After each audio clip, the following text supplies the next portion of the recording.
Hello everyone and welcome to the All 12 Signs video series for the Taurus Lunar Eclipse. This is a full moon happening on the 28th of October 2023. I will be reading for Taurus and Aries in this video. My name is Chloe. I work with card divination, astrology, and I channel energies through my body. As you can see, my hands are moving around right now. This is independent of my conscious thought, drawing in energies from different dimensions to help us heal, help us clear stuck energy, and open up portals to source so we can get in connection with our soul's true frequency and begin to operate like that in the 3D world. Right, for those of you who know your time of birth, I recommend checking out the first house in your natal chart. This is called your rising sign. This is where the ascendant is. All the astrology for each of the signs will link into that sign being in the first house. However, this doesn't invalidate you looking at any other part of your chart, your sun, your moon, your Venus. This is Taurus ruled by Venus.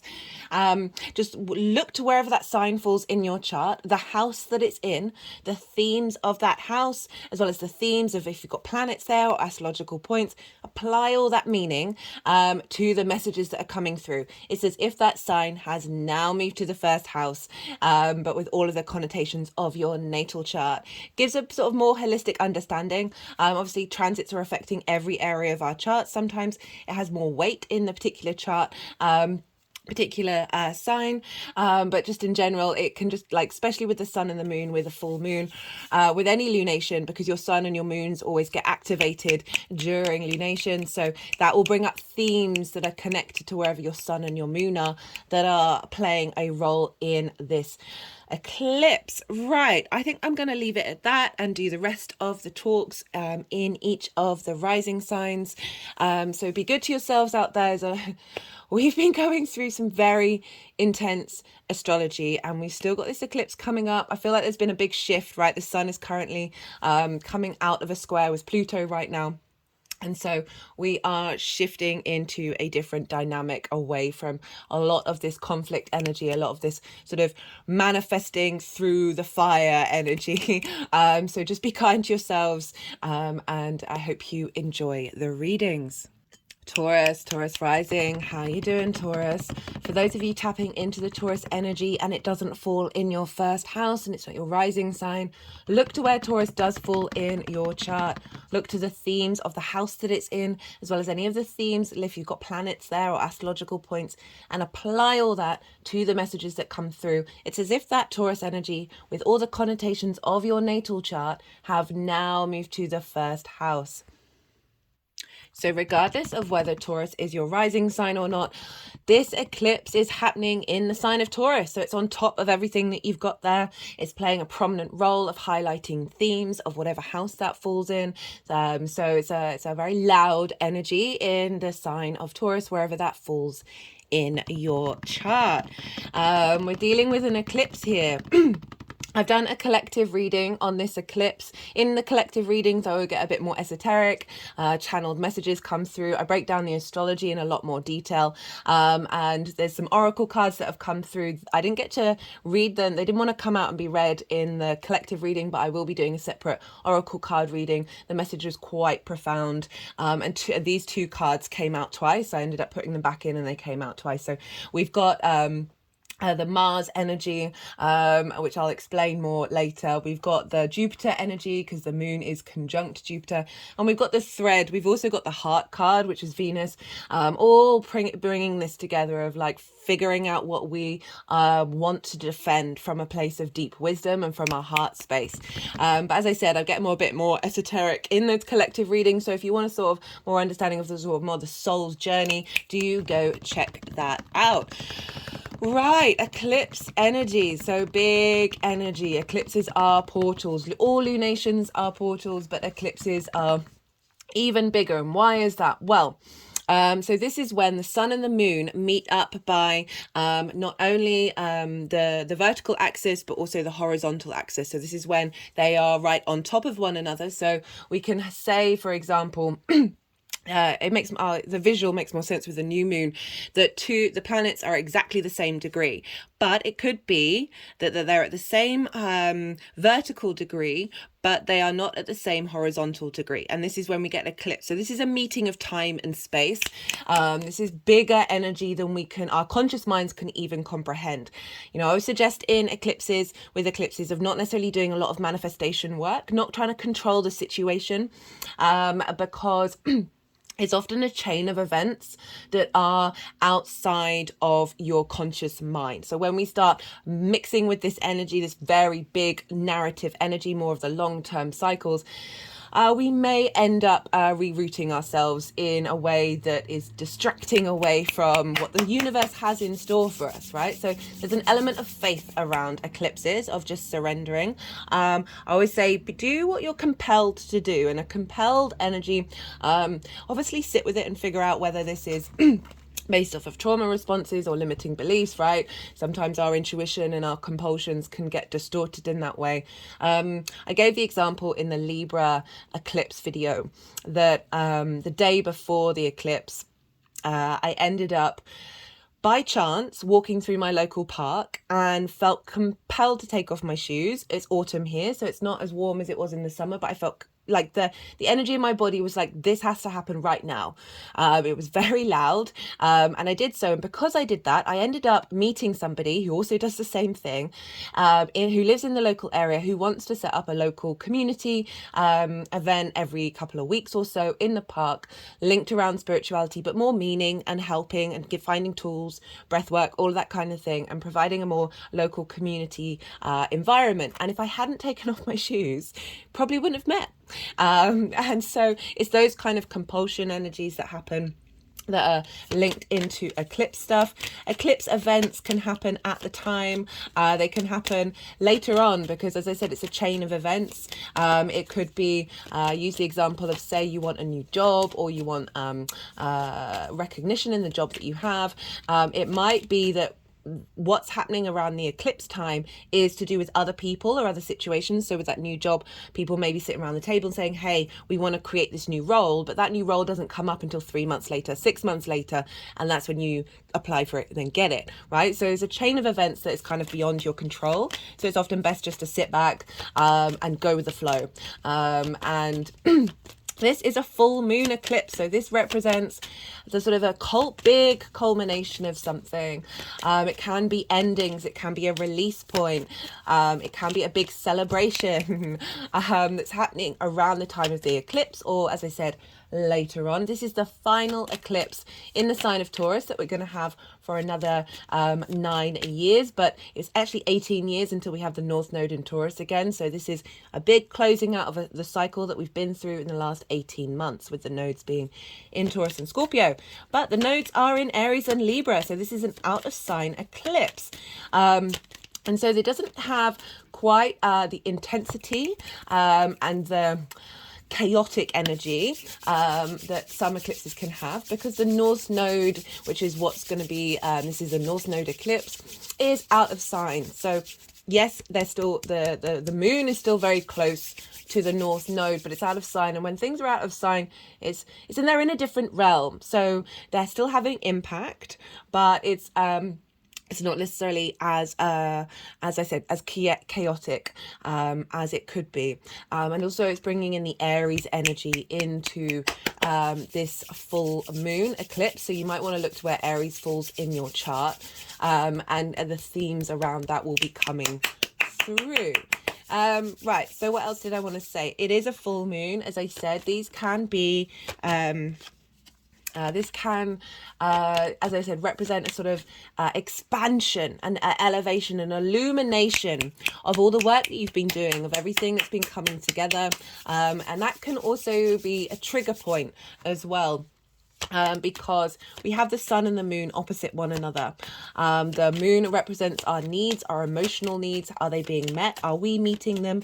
How do we nourish ourselves? How do we nourish other people? It's also our intuition, our unconscious mind, our emotional body.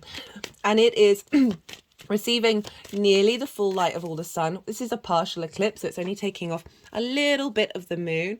Unlike the solar eclipse that we had about a week ago, which nearly completely consumed the sun. We've got the ring, the halo with that Libra eclipse. And so the full moon is receiving the full light of the sun. So this is when our unconscious mind becomes very loud. And so with a normal full moon, this is when things can get triggered because it's highlighting and bringing to the surface something that you may need to work on for the next part of the cycle to the new moon in Taurus next year. And so this is what I always say, like, this is a very valuable lesson that you may have missed out on something that was deep within yourself that you need to do some work with. Okay, do we want those?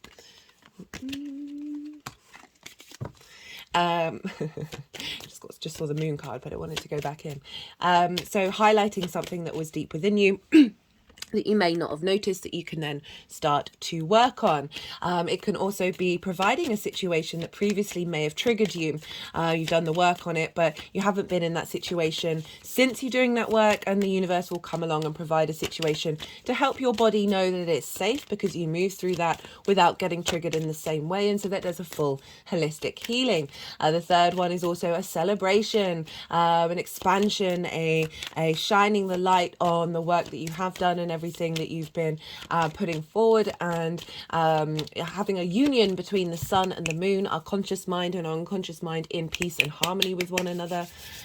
As it's an eclipse, this can be big endings, but with big endings, right, you then have a new beginning, right? It's clearing out energy that may not have served you, as well as providing a boost of support, of a celebration, of taking you forward. And all of this is just helping your soul on its own journey. This is, as I said, bigger energy that's at play, that is getting you in alignment, or you're still on your path, and it's adding the next layer onto it.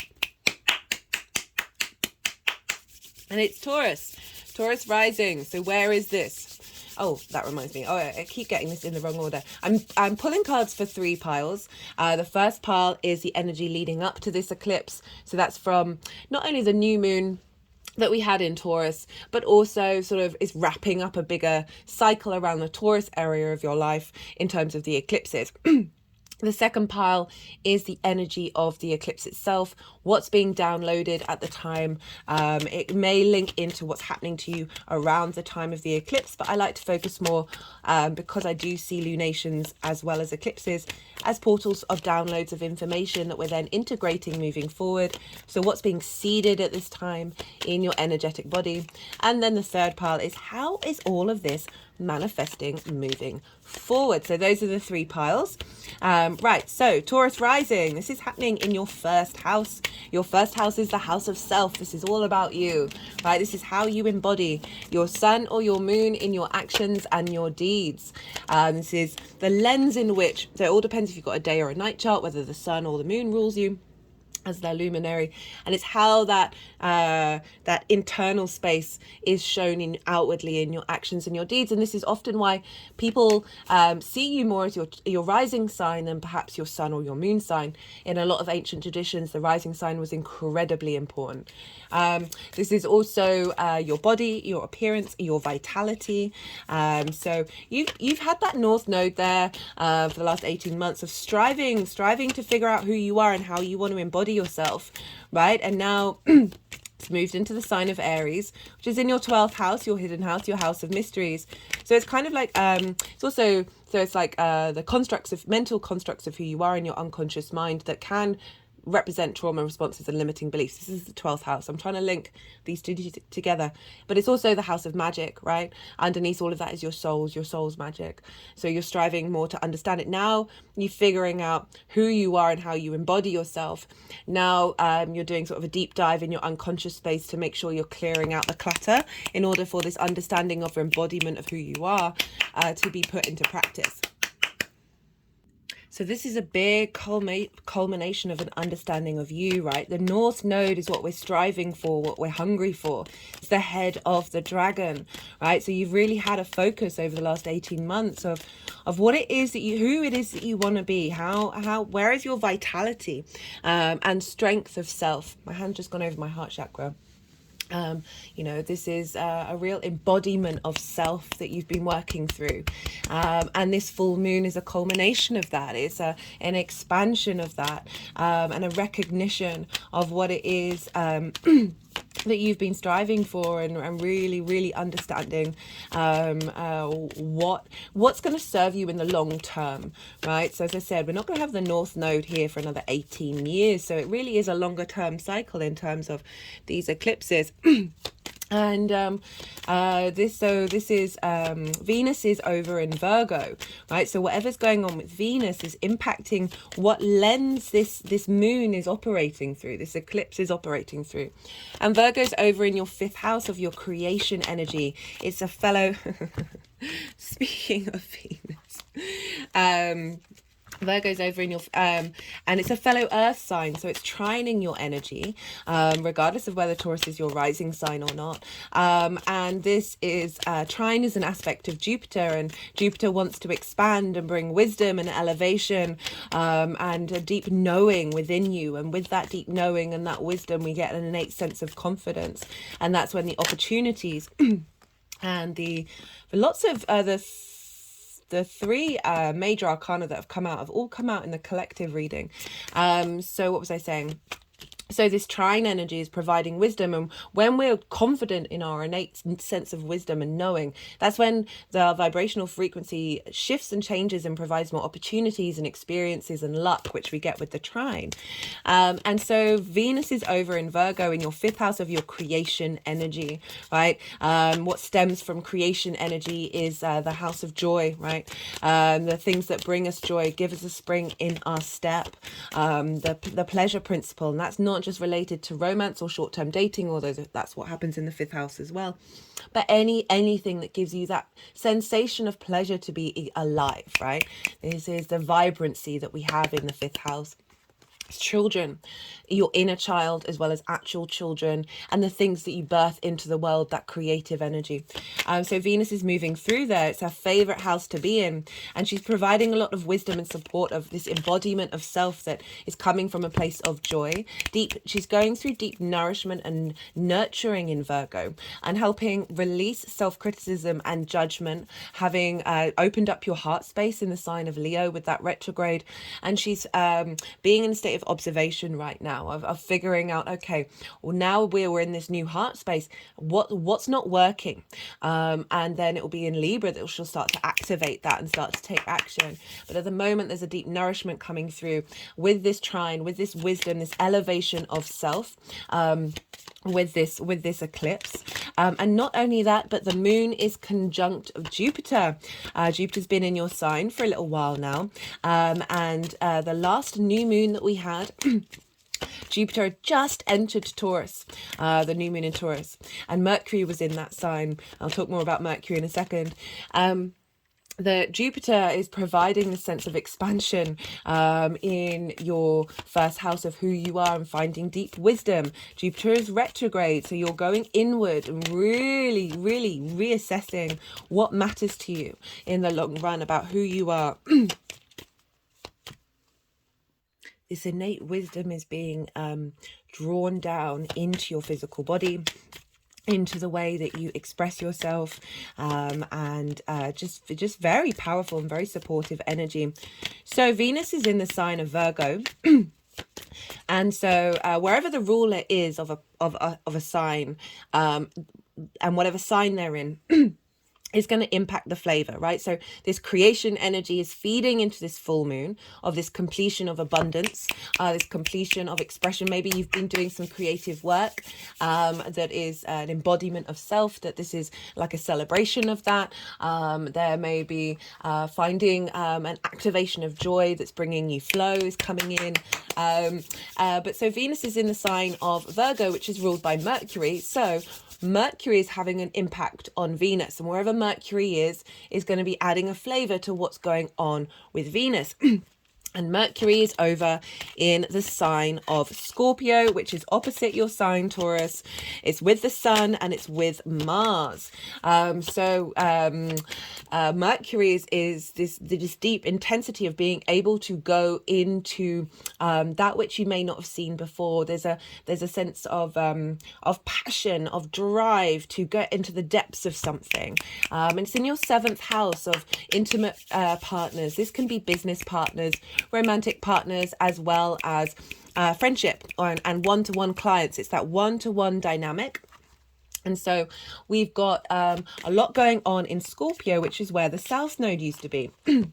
And so Mercury being there is impacting what's going on with Venus, of making sure there's a light being shone because of the sun being in Scorpio on where your one-to-one relationships are in alignment with your creative energy, right? Of that which brings you joy. So whatever hasn't been working is being there's a culminate that, so if there's things that haven't been working, there'll be a culmination of that and a release of that, as well as a expansion and a deeper knowing and understanding of what it is that you need from those relationships, and those relationships being reflected back to you.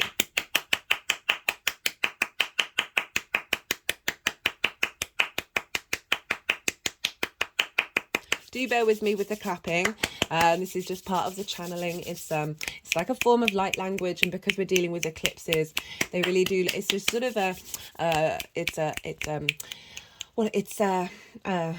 words. It's sorry, Mercury's just coming out of a conjunction with the sun, so there's a little I always feel like when that happens that Mercury's kind of like, I've just been burnt up by the sun and now it's a bit discombobulated.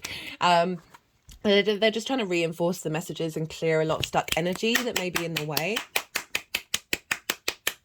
Anyway, right, so Mercury's in the sign of Scorpio, so this ability to get into the depths of that which needs to be looked at. Finding intensity and passion and drive, particularly because that the 2 of Cups coming out. Mars is there, so you've had more motivation and drive around taking action around one-to-one relationships, and Mars is there, and Mars is basically ruling the whole chart, because Mercury's in the sign of Scorpio. Scorpio is ruled by Mars. Traditionally, I work with the Hellenistic principles from over 2,000 years ago, and traditionally Mars is the ruler of Scorpio rather than Pluto. It's my personal opinion that the outer planets don't like to be bound by certain signs. So, and also there's a lot of timing techniques that don't work with the outer planets. Right. So Mars is governing Mercury and the sun, and therefore all the signs that those planets rule are being governed by and influenced by Mars. Like Mars is the end result. So we kind of had this with the Aries full moon that was a Mars moon, but Mars was in Libra, which was ruled by Venus, and then Venus was in Leo, ruled by the sun, and the sun was in Libra. So if you see what I mean, that was a joint relationship between the sun and Venus with that Aries moon, and now this Venus moon, Taurus, is actually being governed by Mars. When I was doing the collective reading, a lot of Scorpio energy was coming out, and a lot of intensity. But so Mars and Mercury are opposite Jupiter. And so there's a real sense of releasing, clearing out any stuck motivations around embodiment of wisdom with this. So we're finding that balance between Mars, our motivation and drive, in its own sign. It's very powerful. These are yin signs. So there's a sense of not necessarily attacking, but being on defense mode, of knowing what's important to you that you're going to defend, and knowing how to express that in ways that are coming from a place of love and deep wisdom. So as I said, we've got the warrior, the mystic, the heart. I should probably get the heart up if I'm going to. So we've got the heart here, and they're all being connected by this thread of this sense of who are you and why are you, and a deeper understanding, this coming together of that energy. And so it's a really pretty powerful moon, and not just because it's an eclipse, but we do have this combination of an outer planet, Jupiter, in it, or by degree exactly opposite Mars, the ruler of the sun, and also by chain of events, the ruler of the moon. So we've got this very intense magnetic Mars just going about its thing, and it's yin energy, so it's strategy. It's on the defense, not defense mode, well, it kind of is, but sort of it's as if you've got this legion within you that is protecting you. One of the messages that came through in the collective reading was getting a lot of energetic support from any energies that may have been draining you.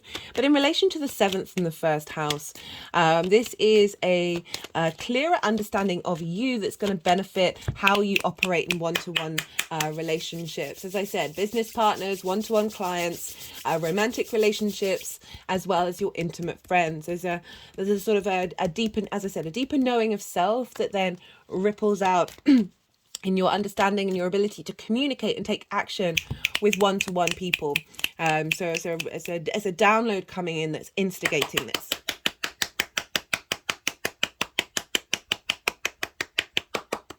Venus is also opposite Neptune over in Pisces, and Pisces for you is in your 11th house of hopes and dreams, friends, groups and alliances.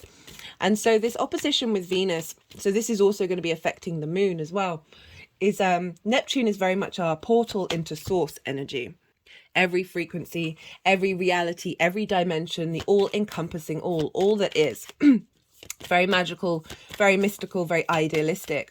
And opposite Venus in Virgo, you know, the phrase that I have with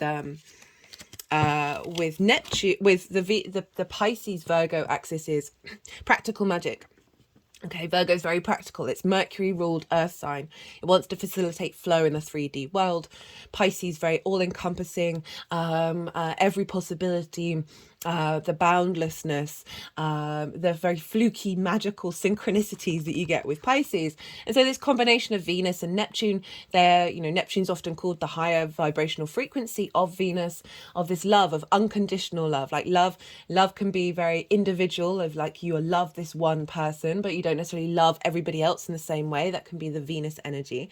And Neptune is there's tapping into the all, right? And so this is about the soul, the source energy being embodied in the vessel of Venus, in your creation energy that is then feeding into your 1st house of how you embody yourself. So it feels like a blending of the soul and love together in this physical form that you're then able to express that with that melding in your one-to-one relationships. I say with full moons, often wherever the sun is going to highlight the work that you've done wherever the moon is. So it can be that things happen with your relationships around this that are going to highlight this celebration energy, this completion energy. What was it? Yeah, so the full, I had a full moon in these houses, and an ex messaged me on the day. Hadn't heard from him for a while. We're fine with each other, there's no difficulties, but it was a very traumatic relationship that sort of knocked my self-worth. Took me quite a while to sort that one out.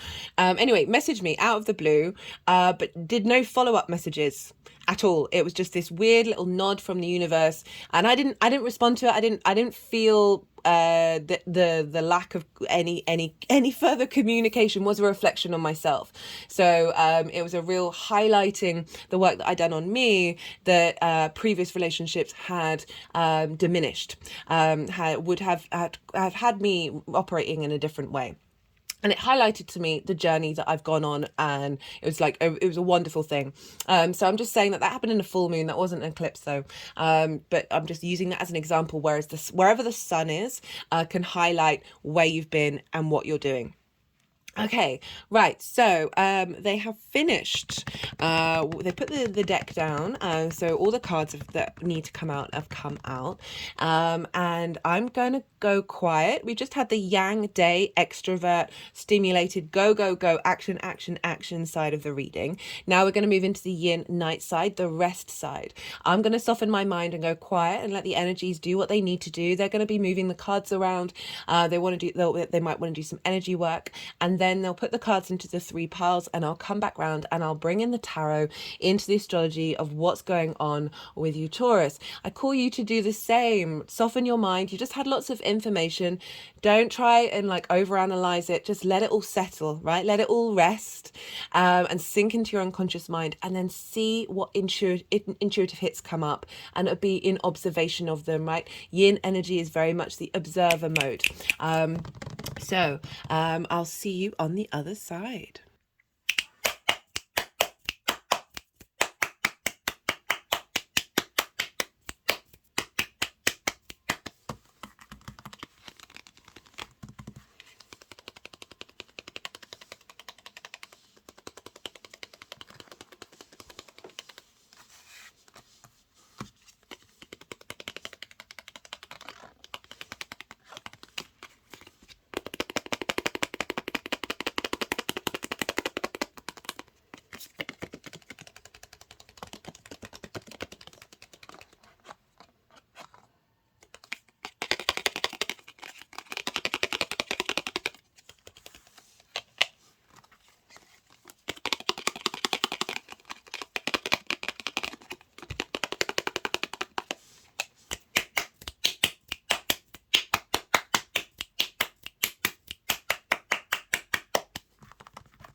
Okay, so for the lead up to this eclipse, so as I was saying, that's from the new moon in Taurus that we had during Taurus season, as well as sort of a summing up and a completion of the eclipse cycle in the sign of Taurus and Scorpio as well, because it is the final eclipse in that axis.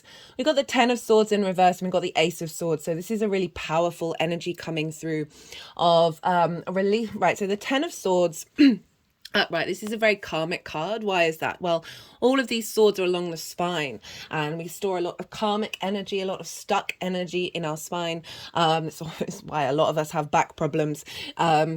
And there's a sense of immobilization, there's a sense of betrayal, of not being able to move. There's a sense of mental death.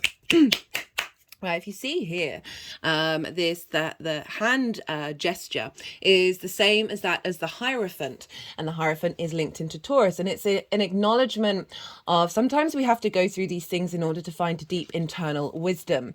And with the 10 of Swords in reverse, this is an acknowledgement of going through that difficult journey of all these swords slowly coming out of this figure, they're falling out, and that we have to go through a deep healing process when that happens, because the wounds are still there, they have to heal, right? And it's a releasing of energy, it's a clearing up of energy. And it's come with the Ace of Swords. So we've got the 10 and the Ace, we've got the beginning and the end of the sword energy, of clarity coming through, this sense of vision, this sense of a deep understanding of a higher perspective. We've got the mountains at the bottom, and the universe providing this energy for you to be able to contemplate a new way of thinking, a new way of embodiment, and clarity and vision, as I said, of who you are. How do you embody yourself, right? And it's this journey of not necessarily put it into practice so much, but certainly finding a vision is just the word that keeps coming to my mind, that this vision, this new vision of self, and this renewal and this expansion of finding that clarity, having gone through a difficult process.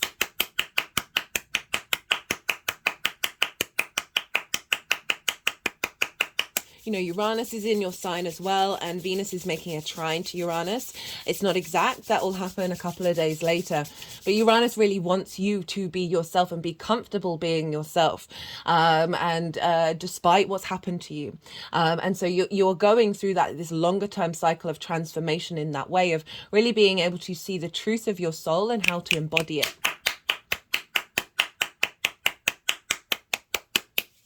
For the energy of the moon itself, right, this eclipse that's coming through, I mean, this is such a powerful spread, I can't really quite get my head around it.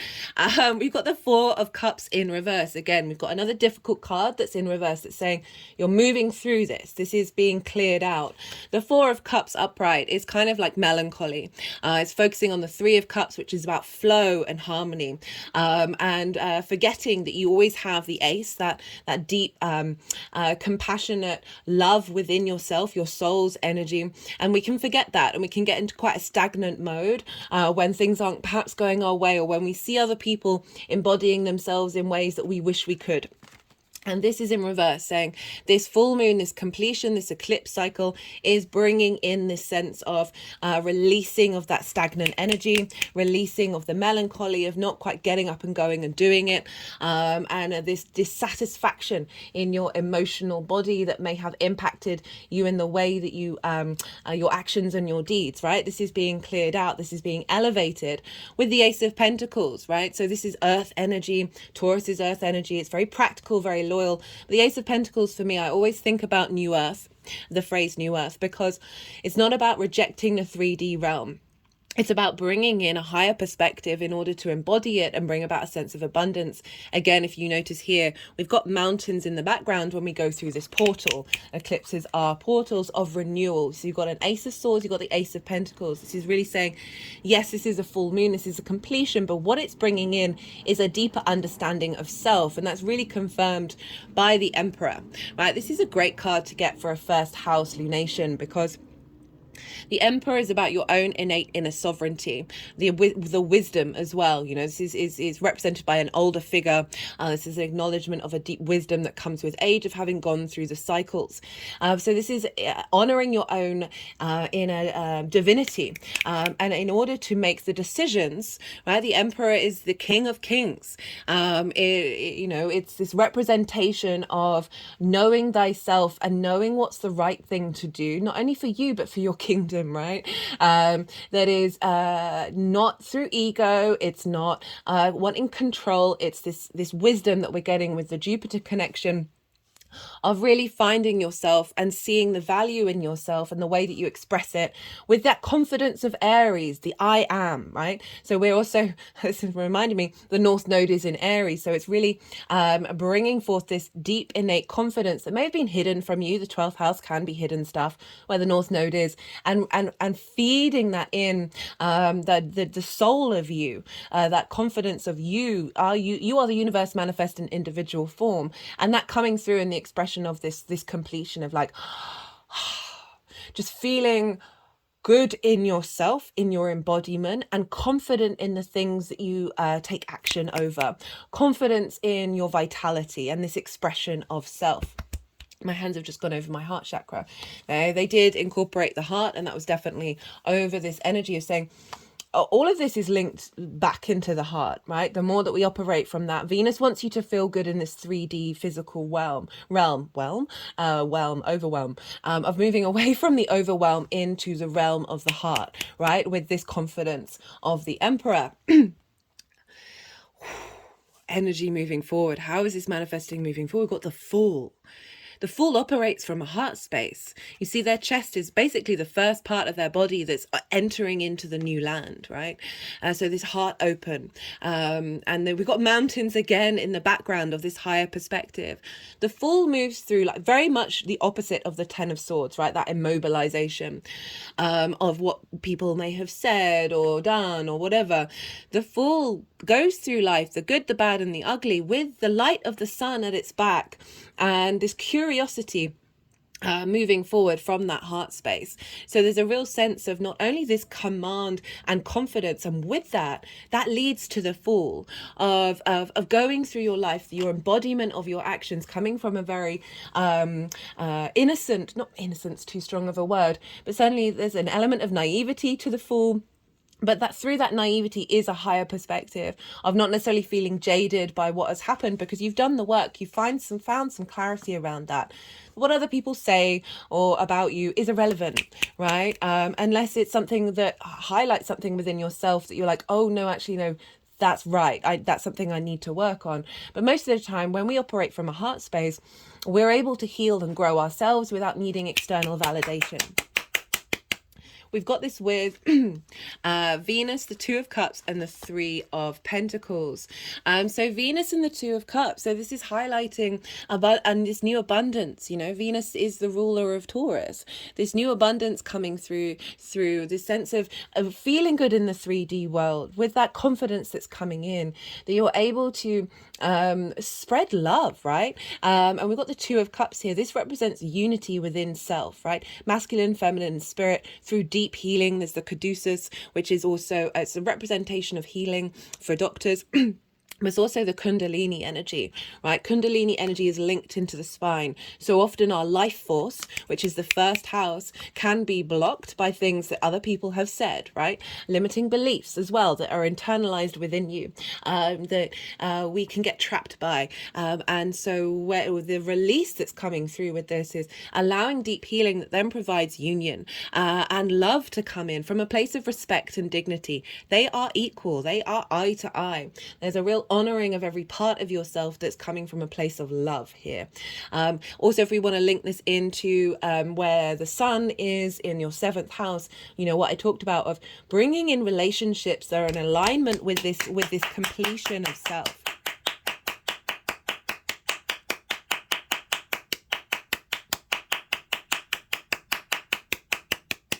And I'm doubly saying that because we've got the Three of Pentacles. The Three of Pentacles is both mastery of self. So first house, house of self, right? This, this figure has got to this space where they know what it is that they're doing, and they have a skill that they can offer the world, because it's also about collaboration. All these three figures have different skills, and they're coming together to create something beautiful and long lasting. This can be a representation of you, your own sense of inner mastery, that you're creating a new vessel that is both beautiful and long lasting, as well as drawing in people into your life. As I said, business partners, romantic partners, one-to-one clients, friendships that have things that you might not have in order to create something beautiful in this world, right? And there's a sense of support, right? So there's this I can't remember, is it a buttress? But this is like the support point that is holding up the rest of this building, that there is a sense of support coming in, that represents the support you've given yourself, and the strengths that you have within you. Okay, whoa, that's quite a powerful two aces, the Emperor and the Empress, the Fool. Love that coming in. Let's pull some clarifiers. Okay, so this is the first light tarot. All the decks in the description box if any of them take your fancy. This is keyword cards, question cards, statement cards.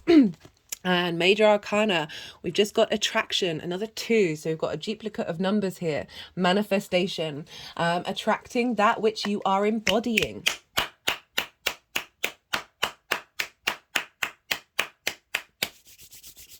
And as I said, because the sun is over in the 7th house, this can also, through this deeper understanding and love of self and manifestation that you have within you, you are able to draw towards you the kind of partners that are going to create in this world, right? There's this sense of community that is creating something beautiful and long lasting, that, as you know, this is a longer term cycle transit with this final eclipse that is providing opportunities to come up that will allow your desires of yourself to be manifest in the people around you.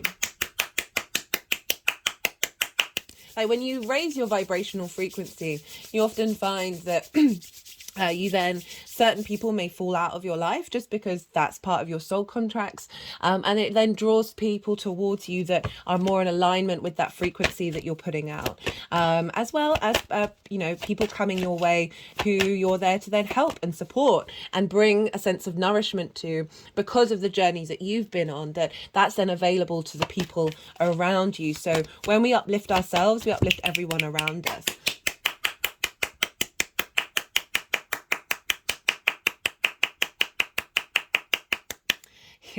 Lots of clapping with eclipse energies, I always find, particularly because we're dealing with Mars as well, because Mars is ruling it, and Mars can often be linked into drumming, and so I remember one of the Mars transits that I did, there was constant knocking on the table, so there's a real sense of movement and action because of this Mars energy. Right, this is the numerology deck. Let's see what final message wants to come through for Taurus for this big eclipse that's happening for Taurus. Okay, wait. Leadership. Right, so again, that very Emperor energy, but we can't do that without the Empress. We can't do that without love and this sense of appreciation and value for the moment, rather than thinking what's next, right? But this is saying leadership of yourself, over yourself, within yourself, and a real confidence in who you are, and being able to, we're all leaders, right? But we forget that, and so a real sort of honoring of you and the actions that you're taking moving forward, that is creating something in the long term and facilitating whatever hopes and dreams that you have. Remember, Venus is in your 5th house of your creation energy, and this house of joy as well. Never forget that pleasure that we gain, we have in the embodiment of self, right? The more that we get in alignment with that, the more that we find joy in every little moment. Right, I'm going to leave it at that, Taurus. I hope this resonated and enjoyed. If it did, don't forget to hit that like button. All interaction on the channel is greatly appreciated. It's a growing channel. It helps the algorithm. And Taurus, be good to yourself, be good to those around you, and most importantly, be well until we meet again. Aries rising. How you doing, Aries? For those of you tapping into the Aries energy and it doesn't fall in your first house, look to the house that it does fall in and look to the themes of that house and apply those themes as well as whatever else you've got going on in Aries to the messages that come through. It's as if that Aries energy with all the connotations of your natal chart have now moved to the first house, regardless of whether Aries is your rising sign or not. That was 2 kings and the 6 of pentacles. We'll see if they want to come out again. Wherever, regardless of whether Aries is your rising sign, Aries and Taurus are right next door to one another. Goodness me, this card came out in the collective reading. It just came out for Taurus as well. So we'll see what's going on there. Okay, right, words everywhere. Sorry, excuse me today. The words are a bit all over the place. Mercury's come out of a conjunction with the sun, and it's just a bit discombobulated today. What was I saying? So Aries and Taurus are right next door to each other. This is what's called inverted. So they don't traditionally have the direct line of sight of a traditional aspect. So the way that I like to explain this is, imagine you're sitting next to somebody, but you're both facing forwards. You cannot see each other by eye. You don't have that clarity. But you can sense when somebody's sitting next to you. You can feel it by osmosis. There's a lot more going on that's perhaps a little bit behind the scenes, or not as just loud and as apparent with the same clarity. This doesn't it's not a lesser version of energy. It's just there's a different version of it. And so there's a lot of going on of like a blending of the two energies happening, particularly because this is a North Node eclipse. And the North Node's in your sign, Aries. So that Aries energy is feeding into the Taurus energy, wherever that is in your chart. And so there is a stronger link going on right now, the combination of these two energies together. And the reason why it isn't as straightforward as other aspects, because Aries, you are cardinal fire, you are yang, day in nature. Taurus is fixed earth and yin, night in nature. So the 3 main things that signs can have in common with one another, you don't have anything straightforwardly in common. And so you're dealing with 6 different energies that are all trying to figure each other out. So there's a real sense of play, of flow, of going on with this eclipse. So, right, I'm pulling cards for 3 piles. The first pile is the lead up to this eclipse. That can be from the new moon that happened in Taurus during Taurus season, as well as a completion of the nodal cycle with Taurus and Scorpio, and that was 18 months. Before July, when the nodes changed signs. Words today. Yesterday I could barely get any words out. Today they're all over the place. Right, and so this is like a summary, a completion of that cycle. It's particularly because it's a full moon, and full moons do represent culminations, big endings, right? Without those big endings, we also don't have new beginnings. So with it's the honoring of the cycle of life, death and rebirth, right? They're all contained within the one, but the full, there's a sort of a visibility, right? There can be a sense of completion, a celebration, as well as an honoring of that which you've been working on. So the first pile is the lead up to this full moon. What's the journey you've been on? What you've been working on? What's coming? Hello, Aries. This came up in the collective reading. This also came up in Taurus's reading. So got a lot of duplicates coming up with this eclipse. Not surprising. Right, and so the second pile is the energy of the eclipse itself. So I see lunations as portals of downloads, okay? So this may be what's happening for you around the time of the eclipse itself, but I focus more on what downloads are coming through, what energetic, my toes are wiggling at that, what energetic transfer is coming up that's being seeded at this time, right? So even though this is a full moon, there's a sense of completion, a sense of eclipse is a big completions, big endings. It's also about the next part of the cycle that's going to take you up to the Taurus new moon next year. So everything that we've learned at this visibility, we then implement it in the next part of the cycle. So what's coming down, what's being celebrated, and also what is being seeded in our body of this completion energy. The third pile is the how this energy is manifesting moving forward. So those are the three piles. Eclipse energy, very big energy. I've done a collective reading for that. I do that for all the lunations, and this is where I get a bit more esoteric in the collective readings. Talk more about the soul's journey. And also break down the astrology in a lot more detail, and pull some collective tarot cards with that one. Sorry, just sort of softening my mind and letting my body figure out whether they want those cards or not. There's also some oracle cards. Quite a lot of them are scattered around the altar today. Didn't get a chance to read for them. They didn't want to come out and play in the collective reading, so I'll be doing a separate video where I break down the messages that came through with the oracle cards as well. So do go check that out if you want a deeper understanding of what this eclipse is symbolizing for our soul's journey, as well as how the astrology is showing up in a more nuanced way. Then I'll be able to talk to you in these readings. So eclipses, they're big energies. And why is that? Well, so say it's easier to give the example of the new moon. So what the sun and the moon are a new moon, they're at the same degree in the same sign. However, so they can be like this, but they're not on top of each other. So by the vertical axis, they're in alignment, but the horizontal axis, they are not.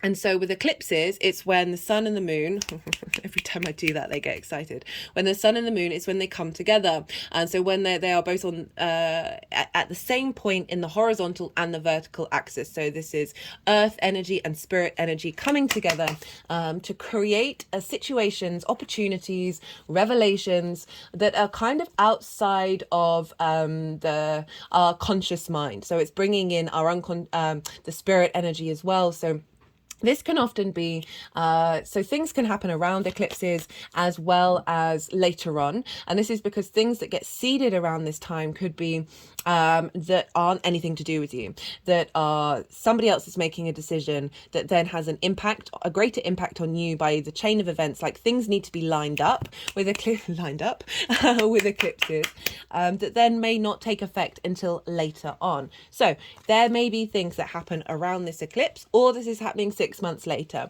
It all depends on your chart and what's going on. So I always say, like, be mindful of doing any manifestation work around eclipse energy, because you kind of need to have a bit of faith, because these things can be disruptive. They can be a bit like, whoa, but actually in the long term, it's for the better good of your soul's journey. I remember it was, I think it was a full moon eclipse in my fourth house. Right, and a friend of mine who was living with me moved out, and I was very sad about that. I knew she needed to go, but whatever, I was sad about that. I would never have made that decision. But actually it helped my career because I work from home, and I do a lot of recording. So there's a need to be for a good chunk of the hours of the day, there needs to be quiet in the house, so it doesn't come up on the recording. And I was then given the space to be able to really do a lot more work on my YouTube channel without that. But it wasn't a decision I would have consciously tried to manifest. So that I give that example just so you can have an understanding of, just let things be and see how things go.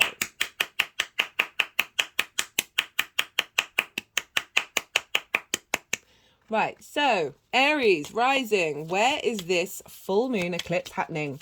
Where is this completion point, this revelations, this big endings that's then creating space for new beginnings? What's going on for you, Aries rising? Well, this is happening in your second house. This is the house of your resources. This is the skills and the tools that you have in order to manifest and make money. This is more sort of like regular income. It's also, what do you value, the things that you care about, and most importantly, and everything else stems from this, how do you value yourself? Okay, when we value ourselves from a very authentic place, This is when we understand, okay, what is it do we care about in the exterior world? How do we then utilize our tools of manifestation that aren't being blocked by limiting beliefs and trauma responses, okay, that can block that power that we have within us. So we've got a full moon, we've got a completion of your sense of value. This could be perhaps a completion of the work that you've been doing in order to bring in money on a regular basis, a sort of honoring and a leveling up of that area of your life, and honoring an expansion of your tools and your manifestation ability, as well as clarity and completion around how you value yourself. And that could be clearing out old value systems that have limited all of those things. So it's a pretty powerful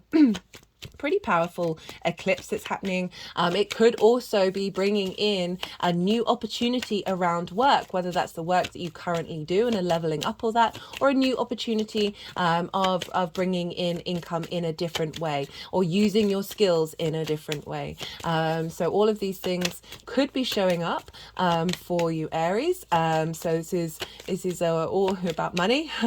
Not just money though, it is value. It's what it is that you care about, and how do you care about yourself? So as I said, it's a culmination of an 18-month cycle, as well as everything that you've been working on since that new moon in Taurus. And so with this is a real sort of celebratory energy. Just what I'm feeling in my body right now.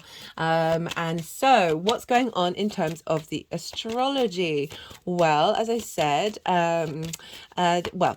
this moon is conjunct Jupiter. So Jupiter's been going through your second house. Jupiter is retrograde. Jupiter moving through the second house can have you spending more money. Let's just be real about that one. It can also be an expansion of your income, but it's retrograde, so you've been revisiting and re-going over, and things may not actually kickstart going until Jupiter goes direct around 5 degrees of Taurus, and that is happening, I think, at the end of this year. I think it's around I think it's the 31st of December actually, but it's around the end of this year, the beginning of next year, when Jupiter goes direct.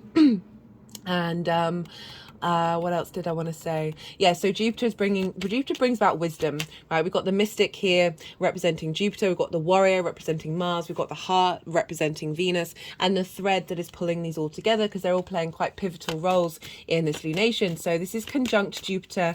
Jupiter is providing elevation and wisdom, a sense of knowing, a sense of expansion when it comes to these themes in your life. And this is opposite Mercury and Mars over in Scorpio, and they are in your 8th house, your house of the outside world's resources. This is can be inheritance, cosmic or 3D inheritance. This is also about car loans, big money, right? Insurance. It's not like your regular income, so it's more big chunks of money over in the 8th house. But it's also about your give and take between you and the outside world, time, money, things, intimacy, energy. And that is also your relationship dynamics, how they show up, right? The give and take between that. And that is your one-to-one relationships, your friends, as well as spirit, as well as source. Okay, so we've got a lot of light and a lot of clarity where the sun is in the sign of Scorpio, along with Mercury and Mars, doing a deep transformation of this culmination of your value system that is bringing into alignment the outside world. And the give and take between that, right? So we've got a lot of intensity over in Scorpio of transforming old relationship dynamics and the way you may give too much or take too much or not feel supported by the outside world. This is shifting because we've got this completion of a deep inner wisdom of knowing your own vibrational frequency and your sense of value, which then has an impact of how you then navigate in the world. Venus, the ruler of this moon, is over in the sign of Virgo, and Virgo for you is in the 6th house. The 6th house is the house of work, health, and routines. It is the adult in the room. So Venus has just come out of a very long retrograde in the sign of Leo. I still recommend with everybody, if you've not seen that transit series that I've done, because that's a long 8-year cycle. It's in its own playlist, so it's quite easy to find, of going and checking that out again, just to sort of reflect back on everything we've gone through with Venus. She's now in the sign of Virgo. She's now in a yin night sign, right? And so this is more observational of strategy. Virgo is about deep healing. and of nourishment, but also can be hypercritical, hyper judgmental, because it's able to see the problems. It's more about finding the joy in the creativity of what you can do if you come across a problem rather than the problem itself. And I really am picking up that energy from Venus as she moves through there of facilitating basically a rebranding, which won't necessarily take action until she moves into the 7th house. A rebranding of your work and how you go about your work. A rebranding, finding a deeper sense of love from your heart space and the way that you take care of your health and your routines. Okay, but if we think about the work axis with your 2nd house of how you make your money, how do you value yourself, as well as the 8th house of what are you getting from the outside world, what's coming in from the outside world, that is facilitating your expansion of self, right? So we've got Venus finding love and joy in the way that you work, that's pouring into this revamp, this big completion of sense of how do you value yourself with this eclipse that is drawing in what do I want to say about this? So Venus is in Mercury's sign. Where's Mercury? Mercury's in Scorpio. So whatever's going on with the ruler of a sign is impacting what's going on with the signs that it rules. So Mercury's actually impacting Venus. So this give and take between you and the outside world, and this completion of any old traumas, old situations that have blocked you in able to fully manifest your sense of value, is because Venus also does represent value and love and finding harmony and creativity in the way that you work. She's being impacted by Mercury over in Scorpio for this lunation, this eclipse, and Scorpio is your 8th house, of that give and take between you and the outside world. And Mercury is conjunct Mars opposite Jupiter. So it's really giving a sense of clarity and motivation and drive of getting to the depths of anything that may have been blocking you and being able to speak your truth and get that intensity from the outside world that is facilitating you and your embodiment of the heart, right? And so this energy is all being governed by Mars. So Mercury's in Scorpio, which is ruled by Mars. Where's Mars? In Scorpio. So the whole chart, not just these signs, the whole chart is being governed by Mars around this lunation. And so we've got this Mars in Scorpio. It's in its own sign. It's very strong. It's very defensive, right? As in, it's like it's acknowledging where you need to stand your ground, and strategizing over that. And so there's really giving a sense of empowerment of self when it comes to the outside world as well, and a real transformation of what that energy looks like moving forward. So it's this feeding into Venus is saying, hey, potentially bringing in opportunities from the outside world that is facilitating a recognition of how you embody your work, right? And then therefore perhaps getting a raise. It's not necessarily a bonus. Bonuses at 8th house could be getting a bonuses as well, but potentially a raise or more income coming in on a regular basis from the outside world that's an acknowledgement of your the way that you work. Also could be providing resources from the outside world and motivation and drive to go out and do things in relation to health and routines, perhaps taking up a new sport that's engaging with the outside world that is helping strengthening your routines around health, that is then feeding into your value system. So that might be for some of you as well. Right, so they've put the deck down, so I think that all the cards that want to come out have come out. I always recommend looking to where your sun and your moon are in your natal chart, because wherever they are in the houses that they're in and the themes of those houses will crop up will get activated in relation to this eclipse. So that will just make it a bit more personal for you rather than this general reading. So I'll add on a layer where you go, oh, okay, these themes as well as these other themes for this eclipse cycle. So we've had the active yang day side of the reading. Aries, you are a yang energy. It's more go, go, go, more taking action. It's what's happening in the day. We're a lot more active. And so we've just had that, the stimulation, the go, go, go.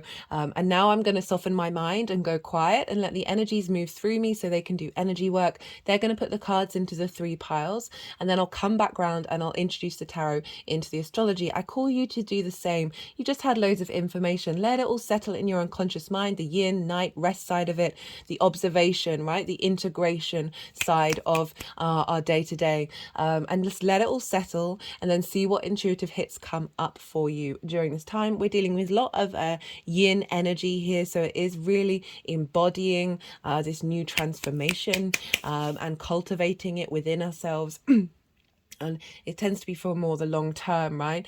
Yin energy is bound by gravity. It's a bit slower, but you think about the capacity of water to erode things and earth to hold structure, right? We're creating a new vessel with this eclipse. So I'll see you on the other side, Aries.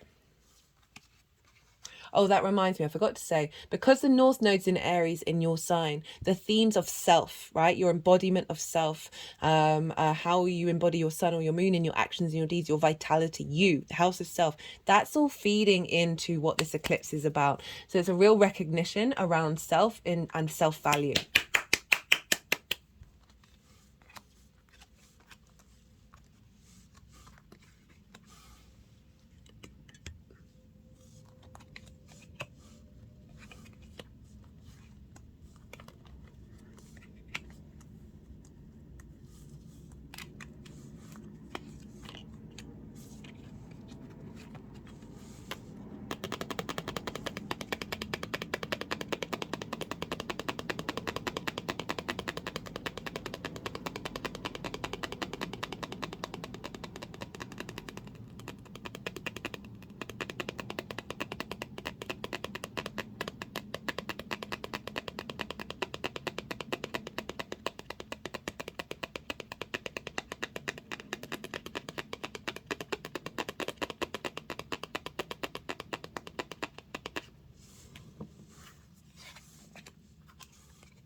Okay, Aries, so lead up to this eclipse. We've got the Nine of Swords in reverse, we've got the Four of Cups in reverse. Both of these showed up in the collective reading, and we've got the Two of Swords. So, feels like you have been going inward, the Two of Swords. You have been, this is all about meditation. This is about kind of being at an impasse with something and figuring out, okay, which sword do I want to take forward with me? Which way of thinking, which way of being do I want to embody? You know, you see here in the background, the water's very calm. It's not a disruptive energy, but it's an acknowledgement. You know, she's blindfold. Sometimes we've got to go inward in order to figure things out. It's not necessarily about taking action, but just being in observation of how you behave and how you work, what your value system is. But you know, I can understand this feeling a bit frustrating, but it's work well done, right? Especially around the second house of like, how do you make your money? How do you utilize your tools, right? So there's a sense of with this eclipse cycle of just, there's an element of needing to wait to see how things unfold, while also being in a state of observation while it's going on, right? And really just taking that pause, that observer mode, in order to figure things out. We've got the Nine of Swords in reverse and the Four of Cups. So these two are quite difficult cards. The Nine of Swords, let's start with the Nine of Swords. The Nine of Swords is about worrying about things that you can't control. It's about anxiety, of depression, of feeling very, sleepless nights, of feeling very overburdened by what's going on. And this is cortisol and adrenaline in full fledged, right? Our mind is an addict to the hormones that we produce, and so we can get stuck in a loop, and it's not very, we're not able to really take action. There's stagnant energy with both of this. This can be limiting beliefs around the way that you value yourself that you might not even be aware of, that might just be coming through in your sleepless nights, in your dreams. This may be situations where you're not being heard. You're not being heard. What it is that your skills and your talents, it just feels like they're a weight, and they are not being. I'm just getting not being heard. And it's coming with the Four of Cups. The Four of Cups is very much, and again, another stagnant energy. There's a melancholy of perhaps seeing people who have things that you want, or in flow with the way that they create in the world, the way that they value themselves, and feeling like that's kind of inaccessible to you, that you kind of perhaps acknowledge that these things are within us, right? They're very human conditions. They may not have been affecting you so strongly, but you're kind of like, okay, I can see that there's something deep rooted within me that is blocking my ability to move forward.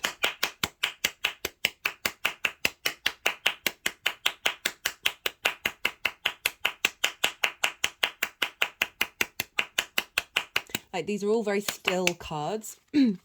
But it is saying that you spent time working through this. You understand that this is a point in your life where you've had to cultivate a sense of, with that North Node in Taurus, the North Node is what we're hungry for, what we're striving for, but can often feel out of reach. And it's felt like this energy that's coming through is like you've been aware of this block that may be there, that is actually through that stillness. There's a slowness to Taurus, of going inward and really cultivating this sense of this impasse, and having a sense of faith moving forward, that something's going to shift, but you've got to go through this in order to get there.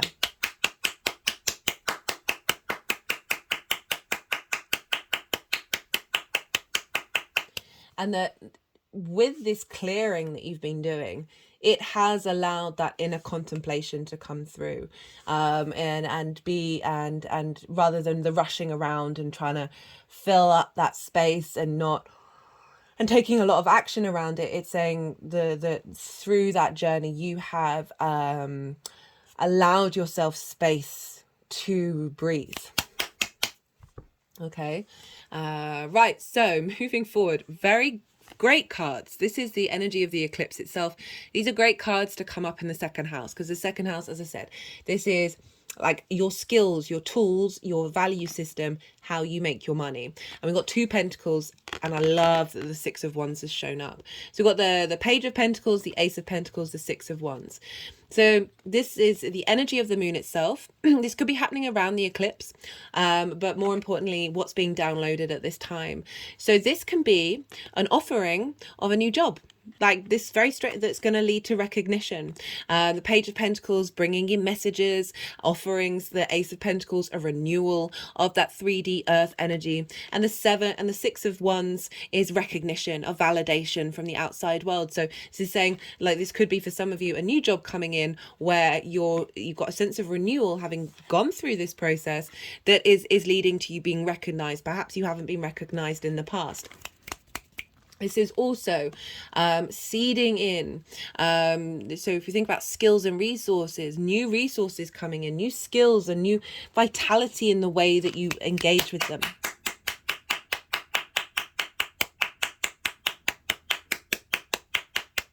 Perhaps you felt stagnant in the way that you work, in the way that you make your money. These are really refreshed energies, right? They're very similar in nature.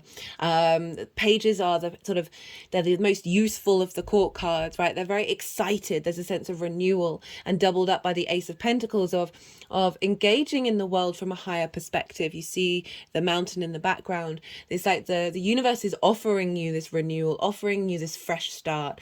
And it can be in whatever it is that you're already doing. It doesn't have to be a new job. Oh, someone's at the door. Postman, messages coming in.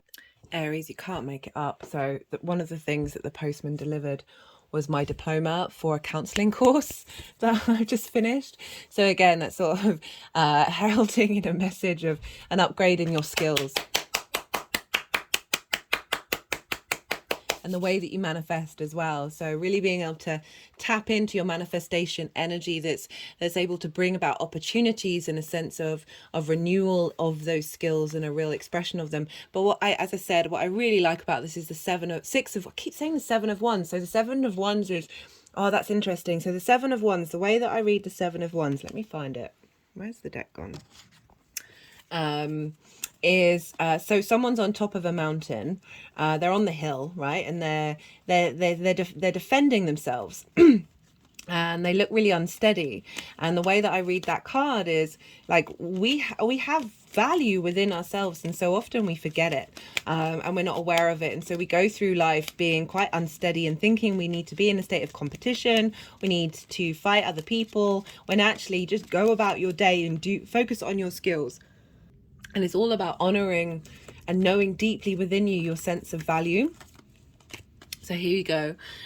So because look how unsteady they look. They're wearing different shoes. There's a sense of, when really they're on the higher ground, and we forget we're on the higher ground because we live in a space of competition and scarcity, right? And they propel that, they perpetuate that mentality in order to keep us in that daily grind and self-doubting ourselves. They don't want us to be autonomous. So what I really love about that is this is all the acknowledgement. This is the victory sign. This is a sense of you being acknowledged by the outside world for the things that you do, for the passions that you have, and the way that you bring things into life. Yeah, that's a really powerful combination to have coming up for an eclipse in relation to the second house. I love that. Okay, so the energy manifesting moving forward. Oh, goodness me, Aries. Look at that. Look at that. We've got the Emperor, your card. We've got the Magician. This is Mercury. So this is saying that this is... I'm just really enjoying the energy that I'm feeling, thinking about the meanings behind these cards. So the Emperor is knowing your sovereignty, knowing your worth. After I was just kept saying the 7 of wands, right, where you're not necessarily sure of that. This is knowing your worth and knowing what to take action from a space from you, right? And knowing your manifestation energy and your sense of value. The Emperor knows its value. The Emperor is very confident in its own inner sovereignty, its own inner divinity, and is able to take action based on that, right? So the Emperor is more the action based. The Magician is very action based, that things are going to get moving where you are confident in what you do, in how you utilize your skills, how you manifest, and how you value yourself, right? Moving forward. The Magician, Oh, this is big manifestation energy, right? The magician knows and understands all the resources around it. And so the way I think about it is like, say you're doing a recipe, right? You don't always add equal amounts of everything. The magician knows how to be in flow with all the ingredients that it has at its fingertips, and is very confident in doing that. And you see the flow of the infinity symbol above their head, very powerful energy. And this is being able to, with that deeper understanding of the magic of the universe, of all the resources around you. They're just sort of moving over my throat chakra. Taurus is linked into the throat, so that may be relevant to some of you with the skill set that you have of being able to create in the world and manifest in the world, right? So this is, you know, for the second house, which is about manifestation energy, to have those cards come up is really, really powerful for this eclipse, as sort of a completion of a cycle, of an elevation of your manifestation abilities that is giving you more confidence, is giving you more strength of the inner self. Okay, so let's pull some clarifiers. This is the First Light Tarot. This is Major Arcana. This is keyword cards. I didn't want that one. Keyword cards, question cards, and statement cards. That was interestingly, that was battle, good versus evil. I always struggle when that comes up because I find that polarity really uncomfortable. Like I'm a shades of grey kind of person. Why is the title of that book always going to pop into our heads now? There is that's hilarious. This was the card from this deck that Taurus got. That came flying out. Attraction, manifestation. But let's go back to the battle, good versus evil. It feels like you've moved away from thinking that of that duality, and it's more in this flow state, right, of all the different possibilities, all the different resources, and finding strength within everything that is around you, in order to bring in a sense of you're bringing in this attraction, this manifestation energy. And when we're in pure manifestation energy, we're not limited or bound by a particular ideology or an expectation of what are your resources. It's really opening up that abundant energy of Taurus. Okay, let's get a final clarifier from the numerology deck. Let's see what wants to come through. They're all in the description box. If I've already said that, do ignore me. But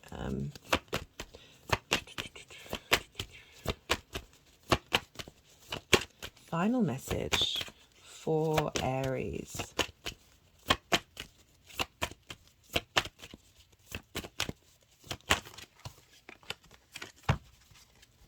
Okay, just saw the intuition card. Whoa.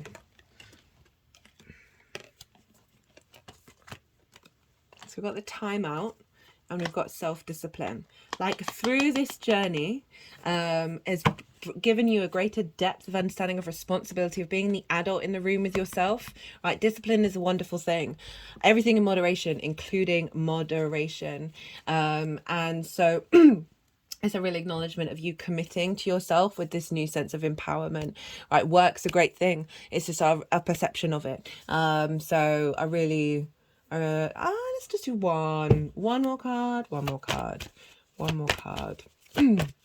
That's a great card to come up, especially with Venus being in your 6th house, which is the adult in the room house, right? Work, health, and routines. We can often really struggle with that, of really bringing in this depth of discipline that is based on your understanding of self, not needing validation from the outside world.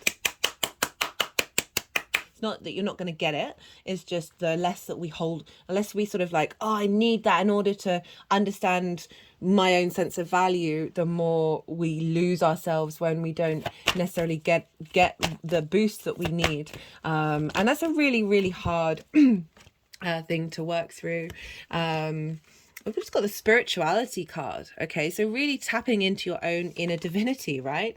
Spirituality is sort of understanding a deeper meaning of self. It doesn't have to be all the connotations that we have around that word. It can be very, very simple about finding a depth of meaning of your existence on this world, right? And the value that there is behind that. Okay, right. I'm going to leave it at that. I hope this resonated, Aries. That was fun.